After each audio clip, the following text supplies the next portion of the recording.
Hey yo, ayun ko, Jada. Yo, ayun ko, Jada Kutsanan. Alright, bumalik na naman tayo sa ating introng Jada Kutsanan. Aha. Yan, at ganun na. Salamat sa nagtanong.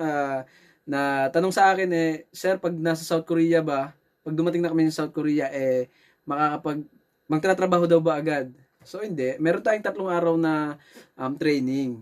Unang-una, syempre, may medical muna kayo. Ano tong medical na to? Bakit? Sir, kakatapos ko lang mag-medical. Bakit pagdating ko dyan, medical na naman?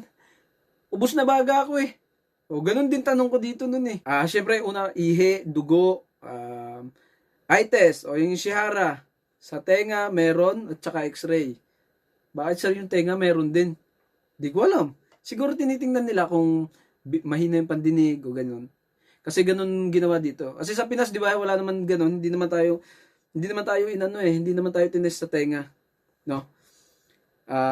Yun, ang gagawin lang pag sinuot mo yung pinaka-headphone, meron napakahinang tunog na papakinggan mo kung kaliwa o kanan. Yun lang sasagot mo. Pag sinabi kanan, taas lang kamay. Tapos, sa x-ray, ganun. Alam nyo ba yung kwento sa akin? X-ray.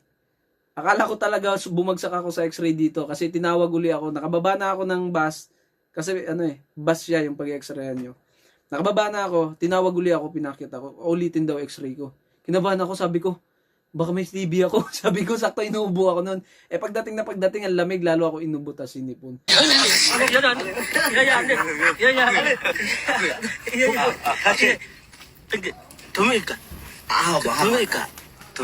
Naku, sayang, sabi ko, pag bumagsak ako.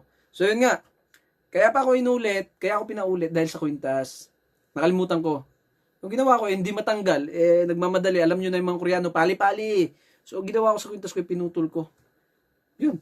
Ganun ginawa ko. Yun nga. At saka training. 3 days training. Tapos kakaunin na kayo. O susunduin kayo ng sadyang nyo. Yung amo. At yung pagdating dito sa South Korea, dito sa company, ipinakilala kami sa medyo mababait naming kasama. At yun, pinagpahinga muna kami ng 2 araw, 3 araw. Pero bayad yun. Yun ang maganda rito. At yun. At nandito na ako, nagtratrabaho. O sunod, kayo naman din yung nandito. So, paghandaan nyo to, itong gagawin sa inyo. Kaya, dun sa mga may bisyo, na inom, sigarilyo, hindi porkit na nakapasa ka na sa medical dyan, babalik ka uli kasi waiting ka na lang sa, sa flight mo. Wag mo gawin yon. Isipin mo, pumasa na ako sa medical flight ko na bukas. Kahit magsigarilyo ako ngayon o mag-inom. O, di ba? Pagdating dito, doon ka sasabit.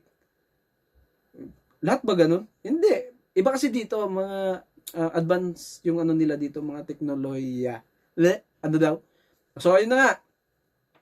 At saka isa pa, iwasan nyo yung padispedida. Bakit? Doon sa despedida na yun, karamihan di natutuloy. So, flight na bukas, nagpadispedida, nag-inom, tinawag si girlfriend, tinawag yung mga kabet o yung kaibigan. Ano nangyari? Na late. Yung iba na disgrasya, di ba? Palayo na lang.